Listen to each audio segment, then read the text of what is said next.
What I've absolutely loved and confident about Swami's teachings and just this way of being is it's all about love.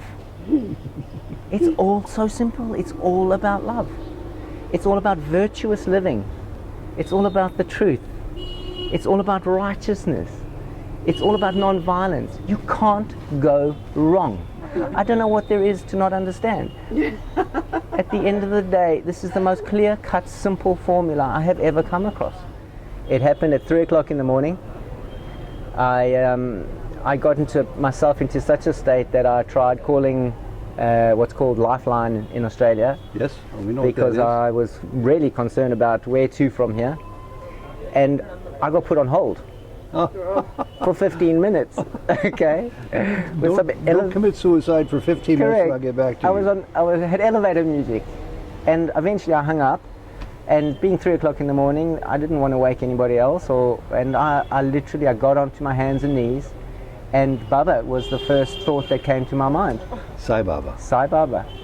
You know, the excitement inside of me, and I'm being taught not to use the word excitement. It's okay. But the joy and the love inside that I feel, that we actually have that opportunity to live so differently amongst everybody and to walk amongst everybody so differently than what we have been doing in the past. As you said yes. I said yes. Yeah. And I ain't going back. Yeah.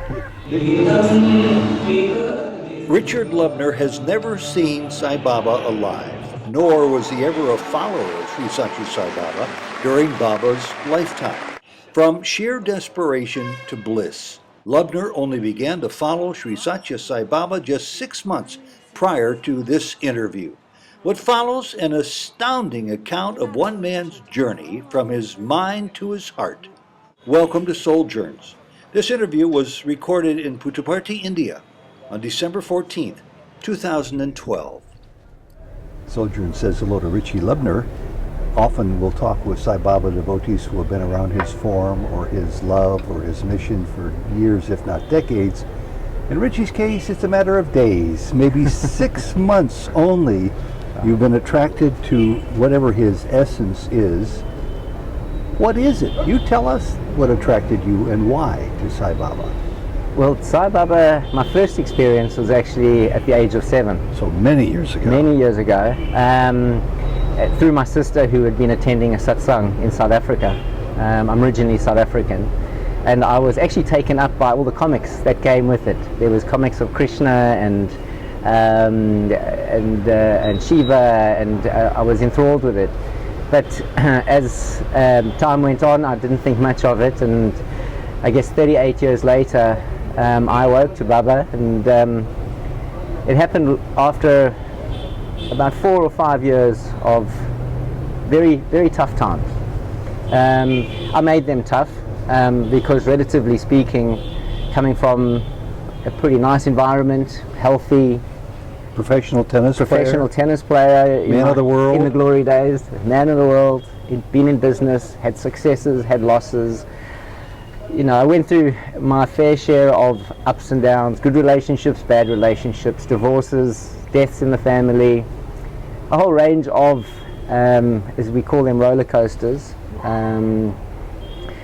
But strangely enough, I got myself into a very depressed, very anxious state that I could not understand. I could not understand where it was coming from, how it came to be, and particularly when I had actually so much going for me in terms of a loving, supportive family, supportive friends.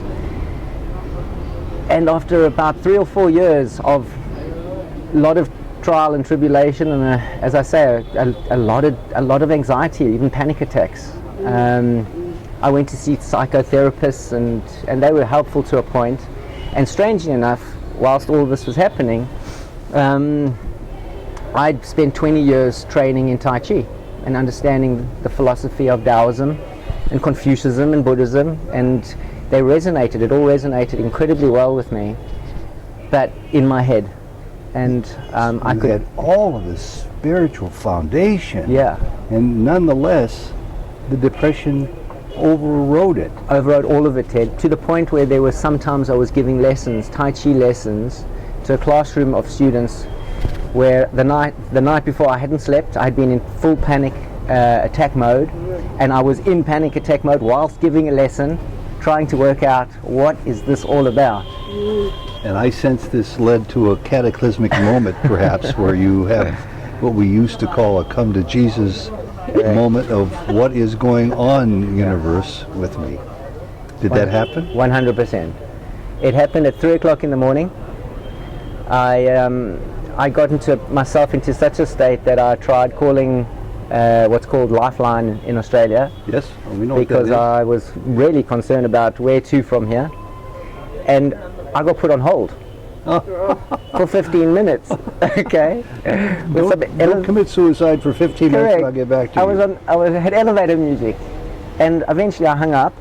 And being 3 o'clock in the morning, I didn't want to wake anybody else, and I literally got onto my hands and knees, and Baba was the first thought that came to my mind. Sai Baba. Sai Baba. From your childhood. Not only from my childhood, but I'd been given a book by a very, very close friend of mine who over the last 3 years had come to Baba himself. And in fact, I'd read the book, Holy Man and Psychiatrist, a couple of times. Twice I'd read this book over the past 3 or 4 years, and it never really resonated. And at that moment, I saw his face, I looked up, and I just went, Baba, if you can hear me, please, I need you now. And within 24 hours, he arrived. He arrived? He arrived. When I say he arrived, my friend Robbie came and had a cup of tea with me the next morning, because I called him to explain actually what I'd been going through. And Robbie started to talk to me more about Baba and left me with another book, Love and Suffering. Oh, Nushin. Yes. Rabani, she's here.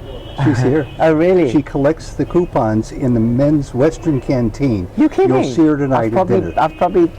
You will see her tonight. Oh, I need to give this woman a hug. Yeah. Just say, are you Nushin? Yeah. And she'll shake your head. I started to read a few chapters, and then my friend Robbie sent me also the Gayatri mantra, which just permeated my whole being. And over a period of 24 hours, I was walking around singing Gayatri, and I took the dog for a walk at about 6 o'clock at night. The sun was setting, and I suddenly started to feel, hang on a second, I feel a bit normal.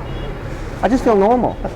That sensation of panic, of anxiety, of can't breathe, had dissipated. And it was just the most beautiful feeling, kind of going, wow, I'd forgotten what it's like to feel normal. And the next minute it was just me and the dog. There was nobody else around, and I caught this whiff of this sweet, sweet, beautiful, jasmine-y, I couldn't explain it, smell. You smell jasmine. I smelled jasmine.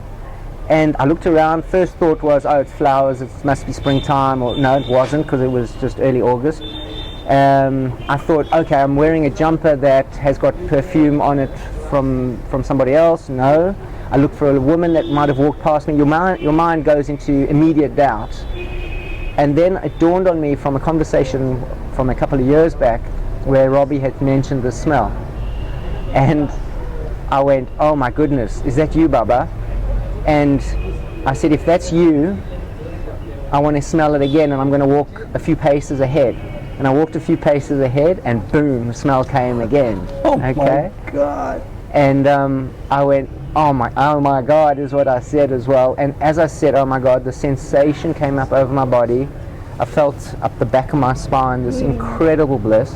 With it came this insane sense of gratitude, which just seems to come parallel every time you get that feeling. And the minute I thought of that, I went, oh, I've got to call Robbie. And as I finished the words E of Robbie, my phone rang. It was Robbie. And it was Robbie, okay? All of this orchestrated, as Baba would say, 300 lifetimes ago. Yeah. And I just said, Robbie, you're not going to believe me, but you are going to believe me. Guess what's happening? And we finished the conversation, and from that moment onwards, it just got stronger and stronger. And for a period of almost, 3 weeks, it just came so hard and fast. All the, I think we call them Leelas. Leelas. And I saw the number 108 wherever I went. 108. 108, 108, 108 everywhere. And just situation after situation. I had a particular situation when I'm a surfer as well, and I was in the water, and what was the most perfect, beautiful sunrise, perfect morning. Just 3 guys in the water, and 2 of the guys I saw started to have an altercation. And I just remember paddling up when the one guy disappeared, and this other guy was angry. He was a big bloke from Hawaii, in fact, a big guy, and he was angry, and he said, at the top of his voice, he said, "Now that guy's just gone and ruined my chi." And I'm a Tai Chi instructor, right? So I thought it was pretty funny that he mentioned even chi, and I said to him, I don't know where it came from, but I'd read it, and I just said to him, start your day with love, end your day with love, fill your day with love, end your day with love. That's the way to God. And he just looked at me and went like this, and I got the next wave, and then when I came back, the 2 guys who were fighting were chatting, we're all fine and all wonderful, and I just thought, wow, this is something quite incredible. Yeah.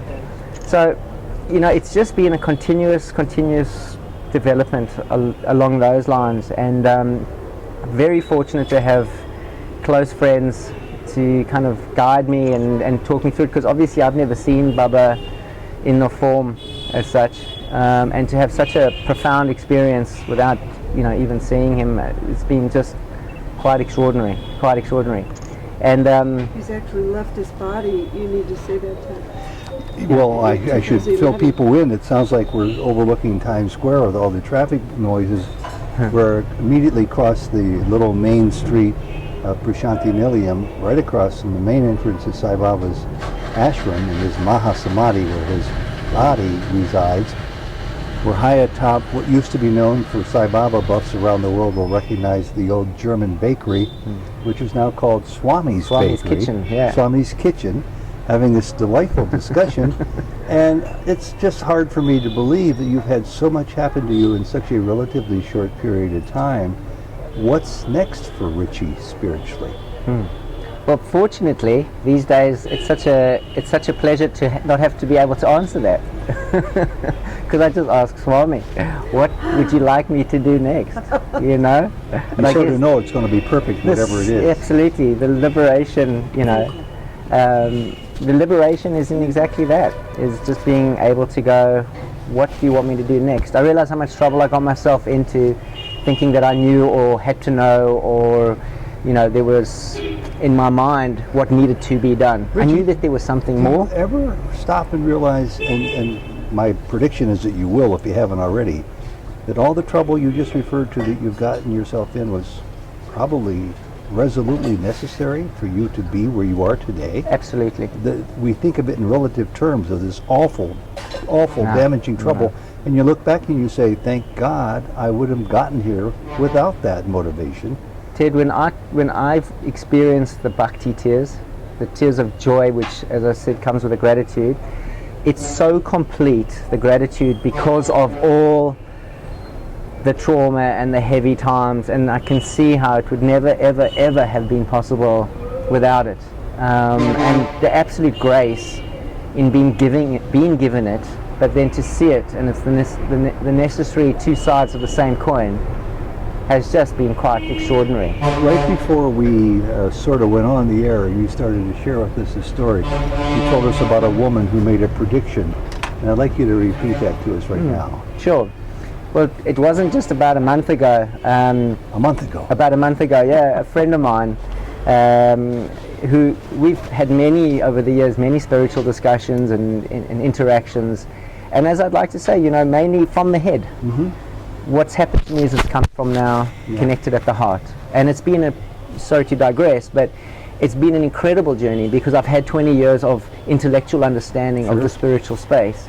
But for it to connect at a heart level, now with the mental level, feels just quite unbelievable. It's a new life. It's a new beginning. And if there's anything that if people end up, watching and taking the time to watch this interview, for those who have had experience of real suffering in depression and anxiety, and there's so much of it in the world today, I want them, and I want you to hear me loud and clear, there is a way out of it. There is a way out of it. And it does involve getting on your hands and knees and having faith and recognizing that there is so much more that exists other than what you think there is right now, and that what is happening to you is a necessary evil as such, so as to jump out. It's a necessary evil until it becomes a necessary blessing. Until it becomes a necessary blessing, absolutely. And I wanted to underscore this before you carry on with this story that I have invited you to share about this woman, because when Jody first told me about you, I thought immediately, I'm here to see Baba's Mahasamadhi, to pay respects to the place where his body is enshrined, and to enjoy all the wonderful bliss that's in this ashram. But the number two reason is to record stories for Souljourns, because I know how they changed my life. Stories such as yours. And yours in particular became very vital for me because you are such a recent follower of this holy man who doesn't even walk the earth anymore. You've never seen him alive. Yeah. What greater proof does one need than one's own experience? So even if he was alive and people told me stories and mentioned it, it would still, and even if I came and seen him, nothing is as powerful as the experience that I feel in my heart and in my soul.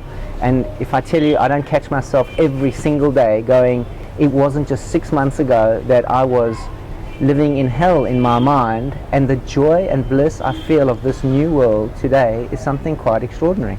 Yeah. You know, so the proof is in how one experiences it for oneself. Back to the woman now. Sorry, back to my friend Gail. So, no, What's her name? Her name's Gail. Gail. Gail. Okay. Gail. That's the accent. A beautiful spiritual being and a good friend.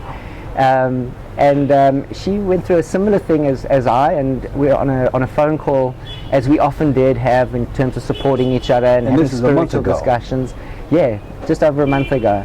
I asked Swami in a conversation with her, before I opened my mouth, can I share you with her? And it came loud and fast. And Wait a minute. Can I share you with her? Okay. Yes. Do I have your permission to actually share Sai my Baba. experience of Sai Baba with you? Because it just felt like she needed to hear this. And the answer just came before I even finished the sentence. And just from my mouth, just for literally a half an hour, I shared my experience and shared my insight that I was feeling about a different way of looking at life. And since that time, she has similarly gone through the most amazing transformation and experiences and the smells of vibhuti and whatnot. Just hearing his name and the Just story from hearing your his name. perspective. Yeah. And it wasn't 2 weeks ago that she said to me, you know what? You're going to be on Souljourns.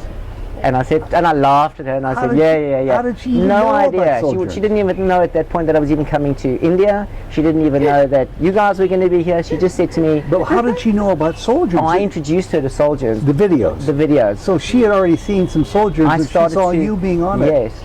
And the same way, which I really would like to include, is in the same way as my good friend Robbie started to slowly introduce me to some key videos from Souljourns, which has absolutely been just instrumental in my development and my introduction to Swami, and so grateful to the two of you guys for what it is you're doing for the world in terms of bringing these stories to Well, people. we're a team, and Jody's the networker. Look who she brought to our camera today.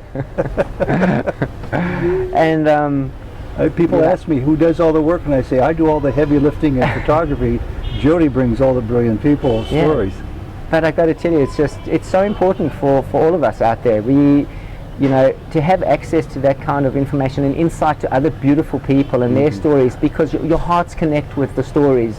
You start to recognize you're part of a big family of people that are connecting at a soul level, at a heart level. Genuine people, not promotional people. This is genuine people. You've been around, you know what life is. Oh, yeah. You know its pluses and then its super pluses.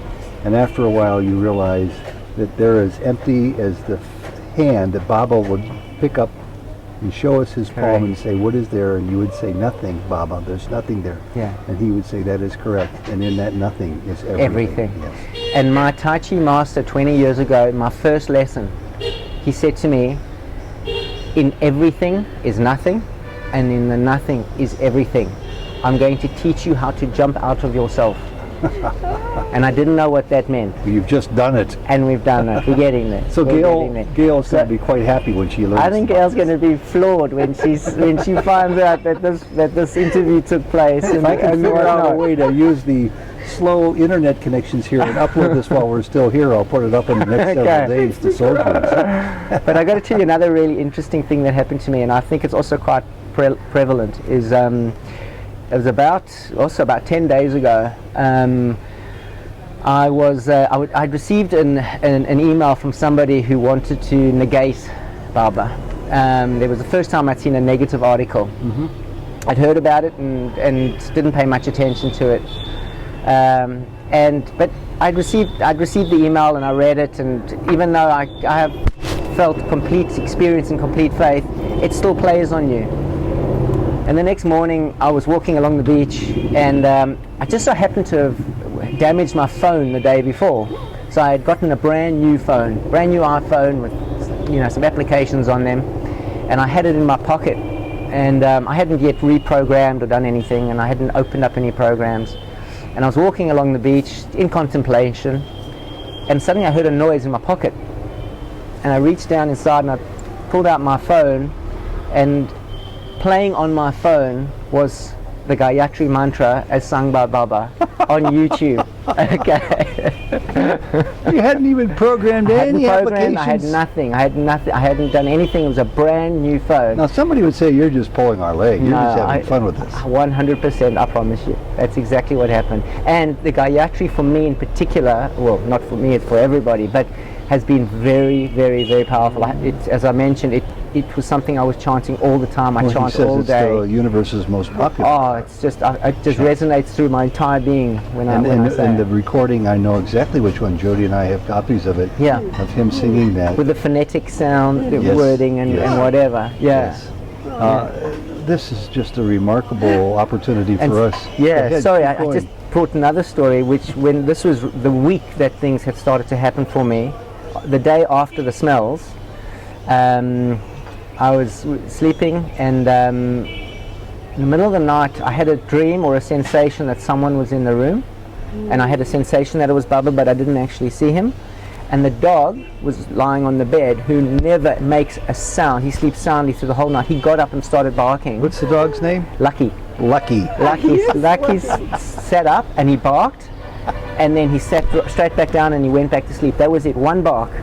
And I had this sensation, and that was it. And when I woke up the next morning, I thought to myself, okay, that's something going on.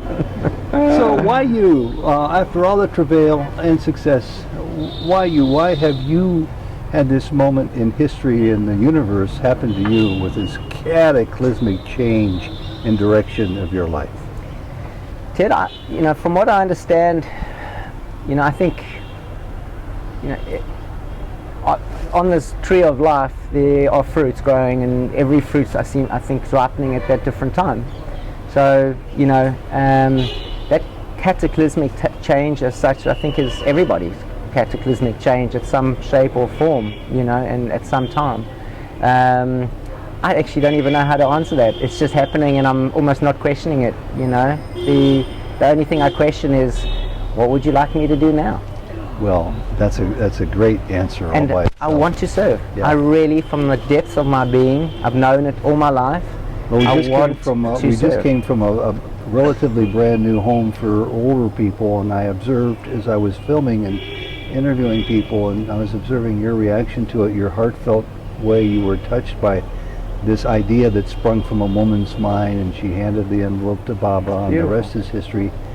This just supports itself in incredible ways, and I have no doubt that you'll be finding new ways to serve too. Yeah. This story is important that I keep short, because I want to really try hard, if Baba will allow me, to put it up on the internet while we're here in Prasanthi Nilayam. But I want to end with this question. There are people who are searching, and they don't know what they're searching for. They're hungry, and they don't know what they're hungry for. And there will be people who will catch this interview just as you caught some that spoke to you in a dramatic way because of a friend or the friend of a friend directing you to it. So for those young people or old people in the 150 countries from which we get emails, people watching these Souljourns interviews, what can you say to somebody who's newly on the path? You were on the path for 20 years in your head, but you're newly on the path from your heart. talk to them about what might be in store for them real soon in their lifetime. You know, I think what's in store for them, whether they're newly on the path or about to come on the path or inquiring about being on the path, what I've absolutely loved and confident about Swami's teachings and just this way of being is it's all about love. It's all so simple. It's all about love. It's all about virtuous living. It's all about the truth. It's all about righteousness. It's all about non-violence. You can't go wrong. So even if you follow this path, you're not going to get it wrong. You know? I'm laughing so hard I'm jiggling the camera. I don't know what there is to not understand. At the end of the day, this is the most clear-cut, simple formula I have ever come across. And I've studied the scriptures and I've heard it all before. But, you know, there's nobody selling you anything. This is not profit motivated. There's no ego associated other than love coming from the heart. And when I walk around here at Prasanthi Nilayam and I see some of these faces, I've got to actually contain myself from not wanting to grab them and kiss them and hold them and etc., etc. And I think, you know, the excitement inside of me, and I'm being taught not to use the word excitement. It's okay. But the joy and the love inside that I feel, that we actually have that opportunity to live so differently amongst everybody and to walk amongst everybody so differently than what we have been doing in the past. As you said yes. I said yes. Yeah. And I ain't going back. Yeah. There's no way to go back. There's no way to go back. There's no bus to fall off of. No. There's no trail to get lost on. You're moving forward with great speed. God bless you. Thank you very much. Thank you. And I can't wait to see what kind of reaction this story generates. I guarantee you I know the first reaction. You only did a half an hour with Ritchie. When are you going to Australia to interview him for part 2? Well, I hope I've got more stories for you for part 2. The sign just came on that the battery is running out in less than a minute, so I will say Sairam, Ritchie. Love all, serve all. God bless you. God bless you guys. And what a gem you are in our path, and I can't wait till you tell your friend that you've made it on Souljourns so quickly. Thank you. Sairam. Thank you, Saram. God bless.